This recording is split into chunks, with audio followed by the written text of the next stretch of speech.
Okay so sorry बेटा। हम बात कर रहे थे इलेक्ट्रॉन गेन एंथैल्पी। सो इलेक्ट्रॉन गेन एंथैल्पी का ट्रेंड क्या होता है? ट्रेंड का मतलब है कि क्या होता है जब हम पीरियोडिक टेबल में लेफ्ट टू राइट मूव करते हैं पीरियड में एंड टॉप टू बॉटम जाते हैं ग्रुप में। देखिए, जब लेफ्ट टू राइट मूव करते हैं तो एटॉमिक साइज डिक्रीज होता है और जैसे जैसे एटॉमिक साइज डिक्रीज होगा वैसे वैसे इलेक्ट्रॉन ऐड करना,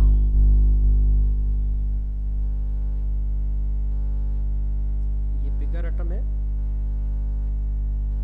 ये स्मॉलर एटम,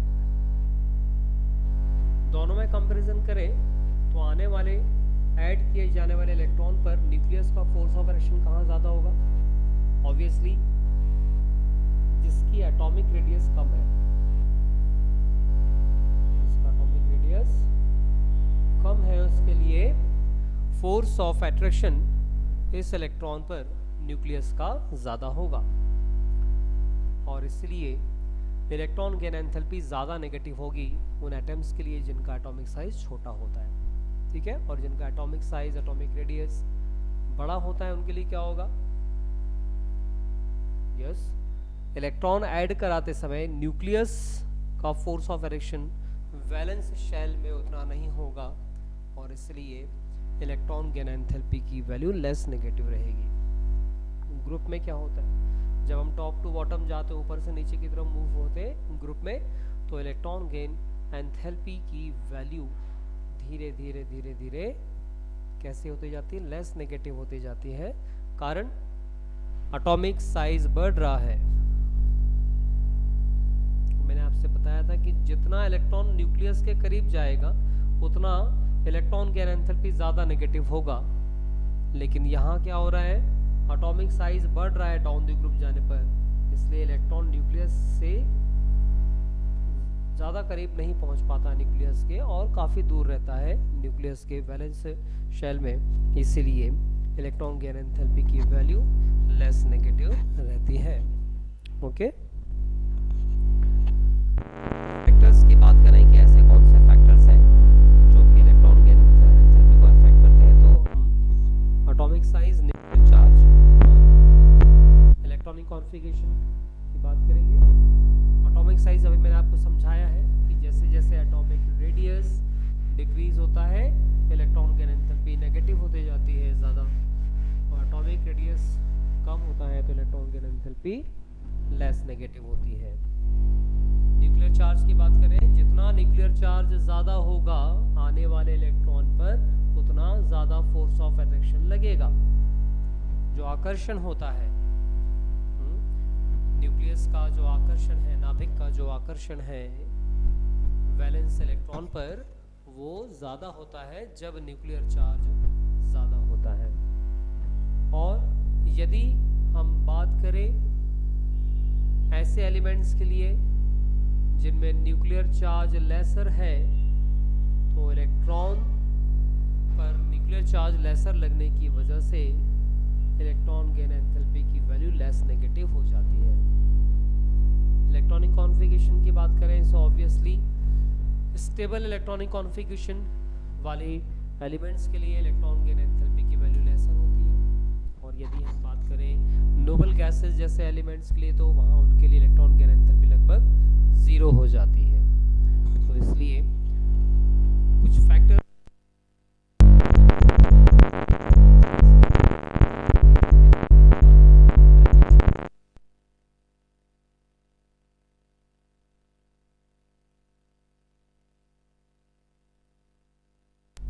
एक तीसरा बहुत important periodic trait, electronegativity. What is electronegativity?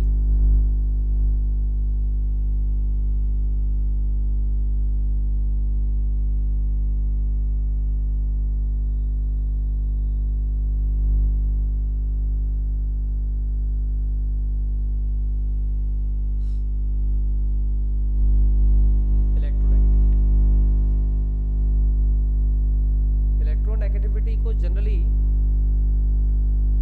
हम ऐसे एग्जाम्पल से समझते हैं जहाँ पर दो डिफरेंट कैरेक्टर रखने वाले एलिमेंट्स के एटम्स के बीच में बॉन्डिंग होती है। जैसे HCl का एक एग्जाम्पल लेते हैं। हाइड्रोजन और क्लोरीन दोनों एक एक इलेक्ट्रॉन की शेयरिंग करते हैं और इसलिए दोनों का शेयर चूंकि बराबर है, इसलिए जो शेयर्ड इलेक्ट्रॉन है वो कहाँ होने चाहिए? वो हाइड्रोजन एंड क्लोरीन के इन बिटवीन होने चाहिए, बीच में होने चाहिए। हाइड्रोजन क्लोरीन के बीच में मिलने वाले ये इलेक्ट्रॉन यदि दोनों में से किसी एक एटम की तरफ अट्रैक्ट होंगे तो क्या होगा? चूंकि chlorine in shared pair of electrons को अपनी तरफ अट्रैक्ट कर लेता है, इसलिए थोड़े से ये इलेक्ट्रॉन पेयर शिफ्ट हो जाते हैं क्लोरीन की तरफ, जिससे क्लोरीन पर एक पार्शियल नेगेटिव चार्ज डेवलप होता है, जबकि हाइड्रोजन पर पार्शियल पॉजिटिव चार्ज डेवलप होता है। इस फिनोमेना को कहा जाता है पोलराइजेशन। ये पोलराइजेशन है। पोलराइजेशन के समय हाइड्रोजन पर पॉजिटिव चार्ज और क्लोरीन पर पार्शियल नेगेटिव चार्ज डेवलप होता है। क्लोरीन की ये टेंडेंसी, जिसकी वजह से वो शेयर्ड पेयर ऑफ इलेक्ट्रॉन को अपनी तरफ अट्रैक्ट करता है, इस टेंडेंसी को कहा जाता है of an element to attract the shared pair of electron towards itself bonded by a covalent bond। जब कोवेलेंट बॉन्ड से दो एटम्स बॉन्डेड होते हैं तो उनमें से किसी एक एटम जो कि शेयर पेयर ऑफ इलेक्ट्रॉन को अपनी तरफ अट्रैक्ट करता है, तो ये टेंडेंसी एलिमेंट्स की कही जाती है इलेक्ट्रोनेगेटिविटी। जनरली हम ये भी कहते हैं कि tendency of an element to attract electrons towards itself is also known as electronegativity। Overall electrons को अट्रैक्ट करने की टेंडेंसी ही इलेक्ट्रोनेगेटिविटी है, राइट? जैसे हमने आयनाइजेशन एंथैल्पी को मेजर किया था, इलेक्ट्रॉन गेन एंथैल्पी को भी मेजर किया, ठीक वैसे ही क्या हम इलेक्ट्रोनेगेटिविटी मेजर कर सकते हैं? तो ऐसा माना जाता है कि इलेक्ट्रोनेगेटिविटी मेजरेबल प्रॉपर्टी नहीं है। हालांकि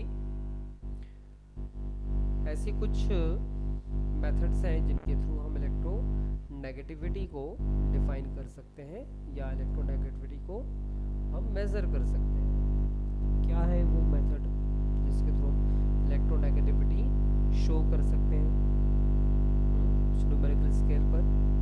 जैसे पॉलिंग स्केल बनी है, मिल्कन स्केल बनी है ना, ऑलराइट कोचो स्केल बनी है। तो ऐसे कई स्केल डेवलप की गई हैं जिनके बेसिस पर इलेक्ट्रोनेगेटिविटी को हम मेजर कर सकते हैं, राइट? इलेक्ट्रोनेगेटिविटी किसी भी एलिमेंट की कांस्टेंट होती है या नहीं होती है? इस पर यदि बात करें तो किसी भी एलिमेंट की इलेक्ट्रोनेगेटिविटी कांस्टेंट नहीं है, क्योंकि इलेक्ट्रोनेगेटिविटी एक कंपेरेबल क्वांटिटी है। आप किस एलिमेंट के साथ में दूसरे एलिमेंट का कंपैरिजन कर रहे हैं उस पर डिपेंड करता है कि इलेक्ट्रोनेगेटिविटी एलिमेंट की कितनी होगी। जैसे मान लीजिए दो पर्सन्स की हम बात कर रहे हैं, एक पर्सन का वेट है 40 किलोग्राम और दूसरे पर्सन का जो वेट है वो है 80 किलोग्राम। वहीं हम इस पर्सन का एक और व्यक्ति से कंपैरिजन कर रहे हैं जिसका वेट है 60 किलोग्राम। तो जब आप person A, person B and person C, जब आप ए और बी का कंपैरिजन कर रहे हैं तो आप कह सकते हैं कि जो बी की वैल्यू है वेट की, बी का जो वेट है वो ए के डबल है।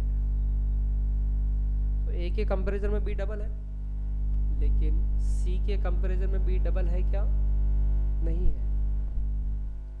तो जिस तरह से B का मास A से कंपेयर करने पर अलग आता है, B से कंपेयर करने, C से कंपेयर करने पर अलग आता है कंपैरेटिवली, ठीक ऐसे ही इलेक्ट्रोनेगेटिविटी भी एक कंपैरेटिव क्वांटिटी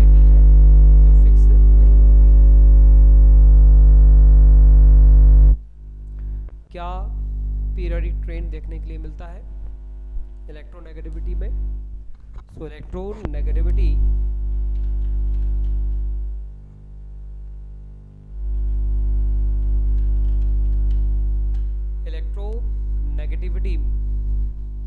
जब हम लेफ्ट राइट जाते हैं पीरियड में,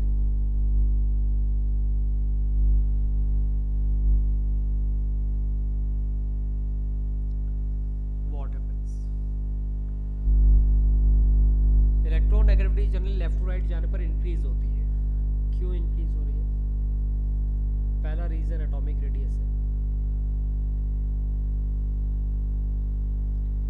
देखिए एटॉमिक रेडियस एक ऐसा फैक्टर है जो जनरली सभी पीरियोडिक ट्रेंड्स पर अफेक्ट डालता है।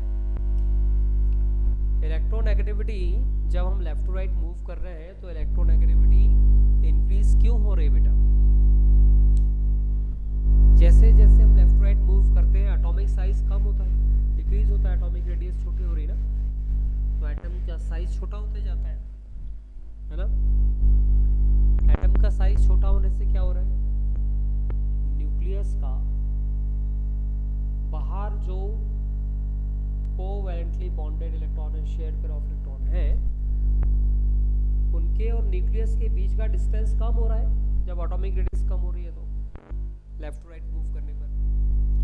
तो जैसे जैसे एटॉमिक साइज छोटा होगा न्यूक्लियस और शेयर्ड पेयर ऑफ इलेक्ट्रॉन के बीच डिस्टेंस कम होगा और उनके बीच फोर्स ऑफ इलेक्शन बढ़ेगा, जिससे ये ज़्यादा पेनिट्रेशन शो कर सकते हैं शेयर्ड पेयर ऑफ इलेक्ट्रॉन। और इसलिए जब लेफ्ट टू राइट मूव करते हैं तो एटॉमिक रेडियस डिक्रीज होने से इलेक्ट्रोनेगेटिविटी की वैल्यू इंक्रीज होती है।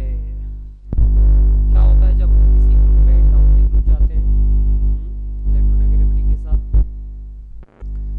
When we move top to bottom in a group, atomic size के साथ क्या होता है? एटॉमिक साइज और एटॉमिक रेडियस इंक्रीजेस। जब एटॉमिक रेडियस इंक्रीज होगी बेटा तो क्या होगा? साइज बढ़ रहा है ना, साइज बढ़ेगा तो न्यूक्लियस और शेयर्ड पेयर ऑफ इलेक्ट्रॉन के बीच का डिस्टेंस ऑटोमेटिकली बढ़ गया। जब डिस्टेंस बढ़ेगा तो उनका फोर्स ऑफ इलेक्शन भी कम हो जाएगा, फोर्स ऑफ इलेक्शन कम हो जाएगा तो इलेक्ट्रोनेगेटिविटी भी डिक्रीज हो जाएगी। Moving down the group from top to bottom, electronegativity decreases. Fine. Periodic trend में हमने फिजिकल प्रॉपर्टीज देखी। कुछ केमिकल प्रॉपर्टीज की बात करें तो केमिकल प्रॉपर्टी में मेटालिक कैरेक्टर की बात करते हैं। जब हम periodic table to right period में टॉप टू ग्रुप पे मूव करते हैं तो मेटालिक कैरेक्टर पर क्या फर्क होता है? देखिए पीरियोडिक टेबल की स्टडी करते समय हमें पता चलता है कि पीरियोडिक टेबल के एक्सट्रीम लेफ्ट में हम मेटल्स को रखते हैं और एक्सट्रीम राइट में सारी नॉन मेटल्स रखी गई। जैसे जितने भी नॉन मेटल्स हैं वो राइट हैंड साइड पर सबसे मोस्ट राइट में कौन आता है? इनर्ट गैसेस, है ना, और सारी इनर्ट गैसेस क्या नॉन मेटल्स है ना। और मोस्ट लेफ्ट में देखें तो कौन आ रहा है? मोस्ट लेफ्ट में yes alkali metals.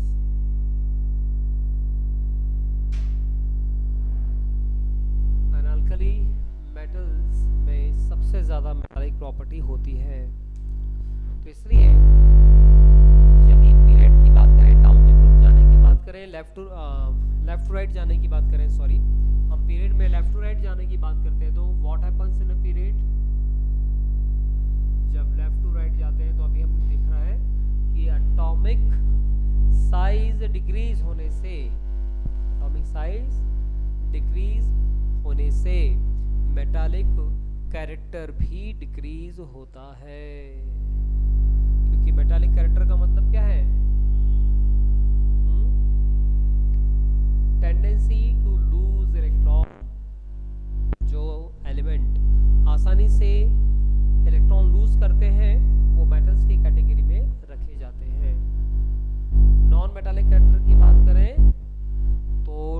Left to right जाने पर नॉन मेटालिक कैरेक्टर इंक्रीज होता है। तो लेफ्ट टू राइट जाने पर मेटालिक कैरेक्टर के साथ क्या हुआ, मेटालिक कैरेक्टर इंक्रीज हुआ कि डिक्रीज हुआ, डिक्रीज हुआ। एंड नॉन मेटालिक कैरेक्टर क्या होता है, increase. Non metallic character increase होता है, इट इंक्रीजेस, राइट। यदि हम बात करें ऑक्साइड्स के नेचर की, बेसिक नेचर ऑफ ऑक्साइड्स की बात करें, देखिए मेटल्स जनरली बेसिक ऑक्साइड्स बनाते हैं और non metals generally acidic oxides बनाते हैं। तो जितने भी मेटल्स हैं वो बेसिक ऑक्साइड बनाएंगे। और अभी हमने देखा कि लेफ्ट टू राइट मूव होने पर मेटालिक कैरेक्टर डिक्रीज होता है। तो इसलिए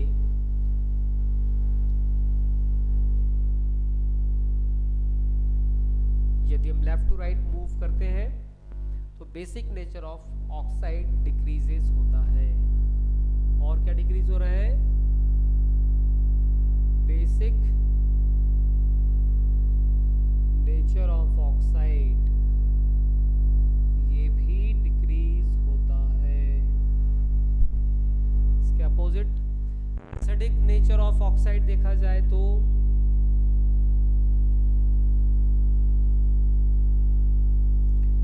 जनरली माना जाता है कि नॉन मेटल्स के जो ऑक्साइड्स हैं वो एसिडिक होते हैं। और नॉन मेटल कैरेक्टर बढ़ रहा है ना लेफ्ट टू राइट, इसलिए acidic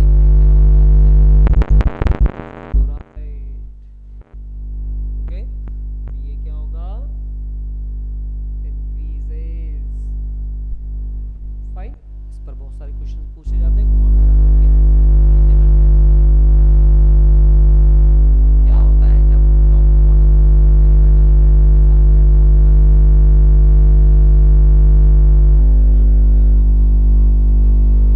metallic character generally increases from top to bottom. अभी हमने पीरियड की बात की, अब हम ग्रुप की बात करेंगे।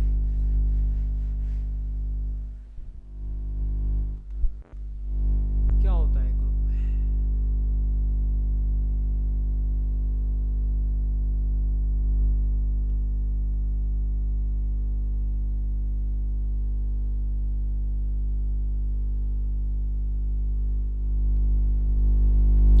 टॉप टू बॉटम जब हम ग्रुप में मूव करते हैं, number 1 atomic size increase. Atomic size increase होगा तो क्या होगा, आयनाइजेशन एंथैल्पी डिक्रीज, इसलिए removal of electron becomes easier। That's why metallic character के साथ क्या होगा,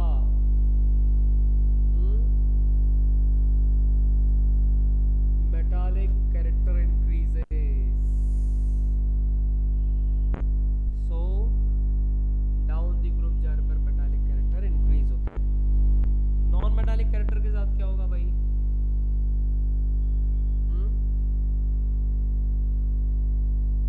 non metallic character decreases, non metallic character decrease होता है। ओके,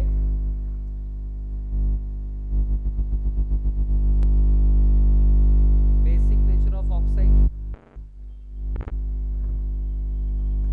देखिए सीधी सी बात है, यदि डाउन द ग्रुप जाने पर मेटालिक कैरेक्टर इंक्रीज हो रहा है तो बेसिक ऑक्साइड बनाने की टेंडेंसी भी इंक्रीज होगी ना, इसलिए nature of basic oxide increases. तो क्या क्या इंक्रीज होगा, मेटालिक कैरेक्टर इंक्रीज होगा and basic oxide, nature of basic oxide increases. Non metallic character decrease हो रहा है, इसलिए एसिडिक ऑक्साइड बनाने का जो नेचर है वो डिक्रीज होगा।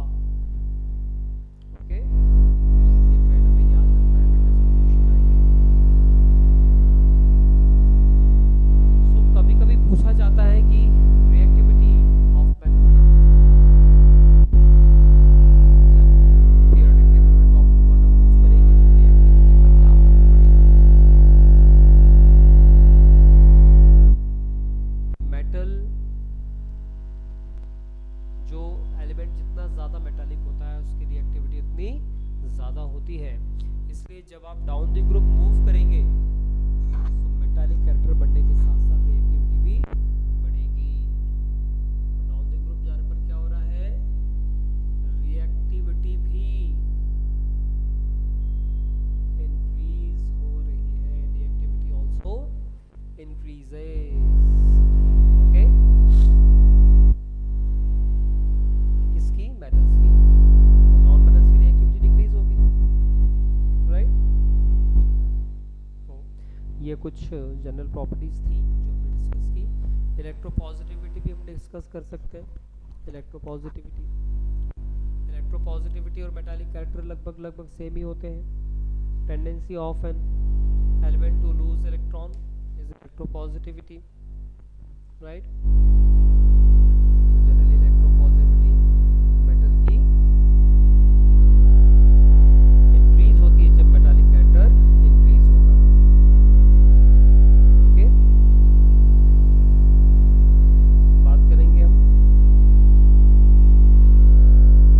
कुछ और इम्पोर्टेंट एस्पेक्ट्स हैं, जैसे anomalous properties of second period elements. जो सेकंड पीरियड के एलिमेंट्स हैं उनकी जो प्रॉपर्टीज है उनमें कुछ चेंजेस देखने के लिए मिलते हैं, राइट। जैसे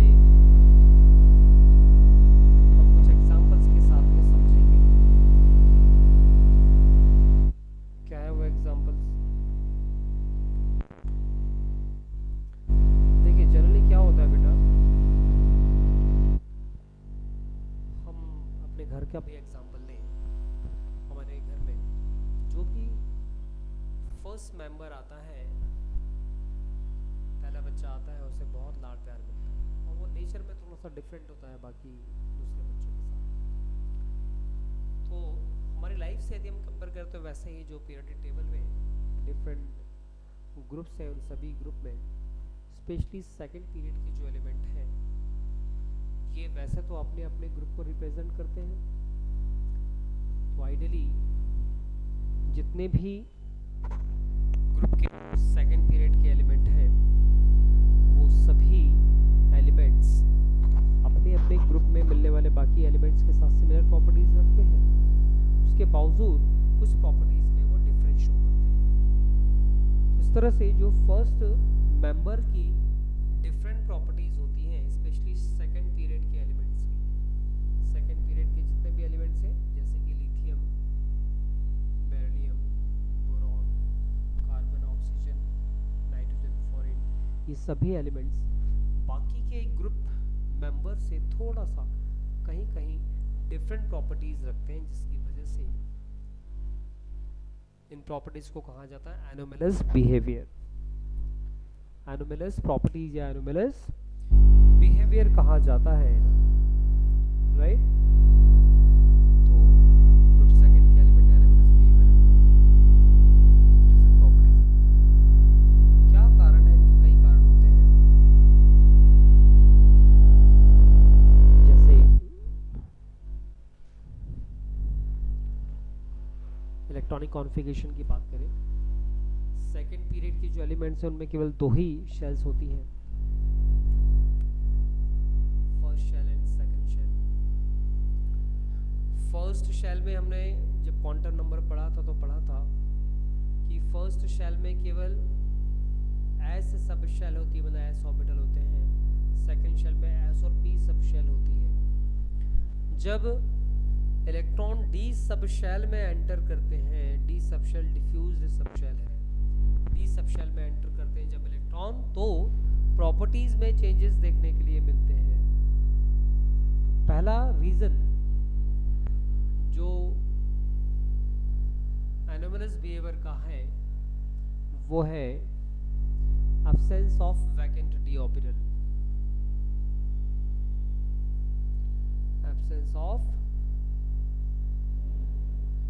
vacant D orbitals. Valence D orbitals, valence shell में डी ऑर्बिटल इनमें नहीं मिलते हैं। दूसरा रीजन क्या है इनका? Smaller atomic size.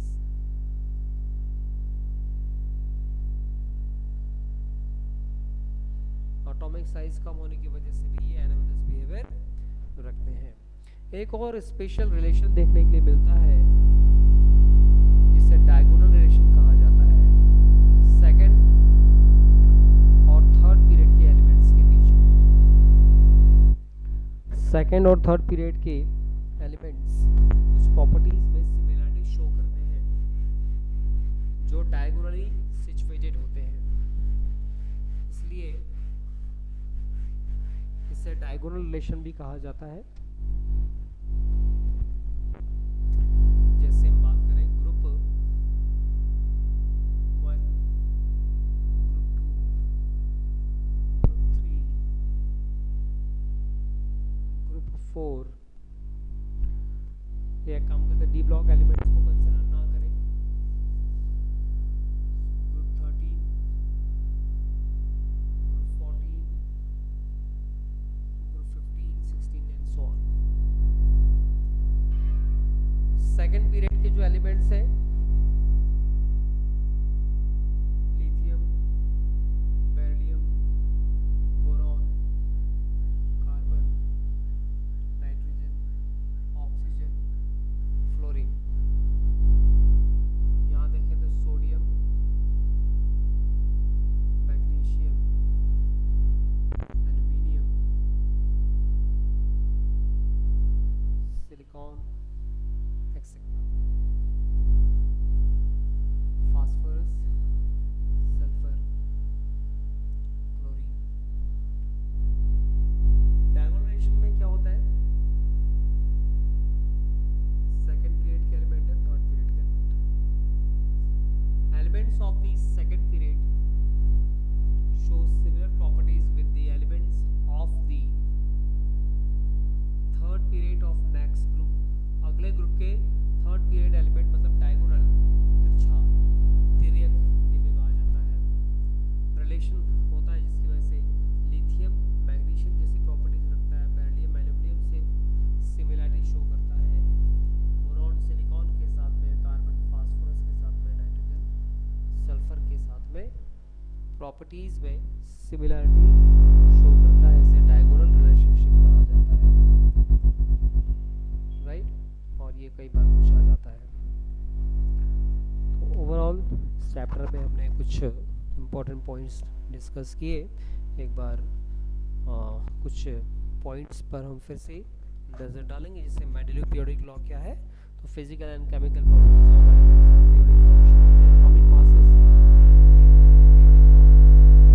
Modern periodic law और मेंडेलिव पीरियोडिक लॉ में यही डिफरेंस है कि modern periodic law atomic number पर बेस्ड है और इसलिए कहा जाता है कि physical and chemical properties of elements are periodic function of their atomic number की बात करेंगे। पीरियड्स की बात करें की हमने रिप्रेजेंट जो एलिमेंट्स की बात की, हमने ट्रांजिशन एलिमेंट्स पढ़े, हमने इनर ट्रांजिशन एलिमेंट्स पढ़े, P block element, S block elements, D block elements, metal, non metals, metalloid, noble gases, nuclear charge, electronegativity, chemical reactivity, oxides की हमने बात की। ओके, तो लगभग इस चैप्टर में इतना ही है। इस पर बेस्ड कुछ क्वेश्चंस हम सॉल्व कर सकते हैं, तो कुछ क्वेश्चन डिस्कस करते हैं।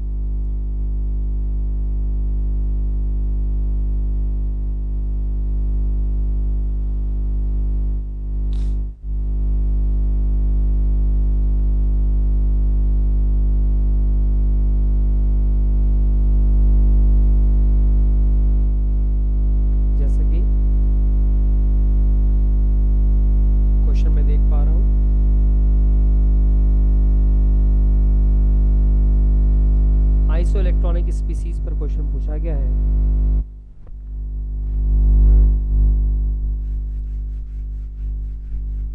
कुछ क्वेश्चंस ऐसे हैं जो चैप्टर सेकंड और चैप्टर थर्ड से कॉमनली पूछे जाते हैं। तो आइसोइलेक्ट्रॉनिक स्पीसीज ये वही कॉन्सेप्ट है। इसे fluorine negative, argon, magnesium and rubidium,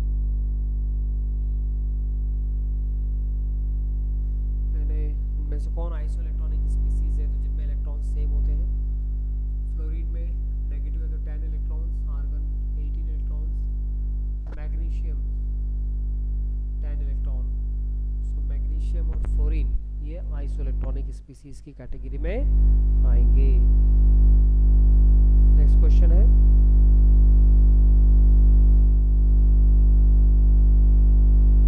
atomic isoelectronic species से रिलेटेड बहुत सारे क्वेश्चंस पूछे जाते हैं। पूछा जाता है कि कैटायन एनायन से छोटा क्यों होता है।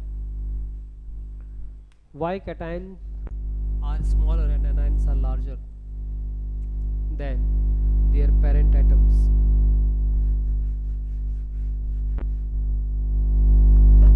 कैटायंस कैसे बनते हैं? जब आप किसी एटम में एक इलेक्ट्रॉन रिमूव करते हैं उसके वैलेंसी शेल से, तो एटम पर क्रिएट होता है पॉजिटिव चार्ज। एग्जाम्पल लेते हैं सोडियम का, एटॉमिक नंबर 11, कॉन्फ़िगरेशन 281, एक इलेक्ट्रॉन रिमूव हुआ, कॉन्फ़िगरेशन हुआ 2,8। अब देखो यहाँ 3 शेल्स थी, अब यहाँ केवल 2 शेल्स हैं, पूरी एक शेल कम हुई है। तो जो कि कैटायन बनते समय कभी कभी शेल्स डिक्रीज हो जाती है, कम हो जाती है शेल्स, इसलिए एटॉमिक साइज छोटा हो जाता है, कम हो जाता है एटॉमिक साइज। एनायन में क्या होता है, एनायन जब आप बनाते हैं तो एक इलेक्ट्रॉन ऐड करते हैं आप।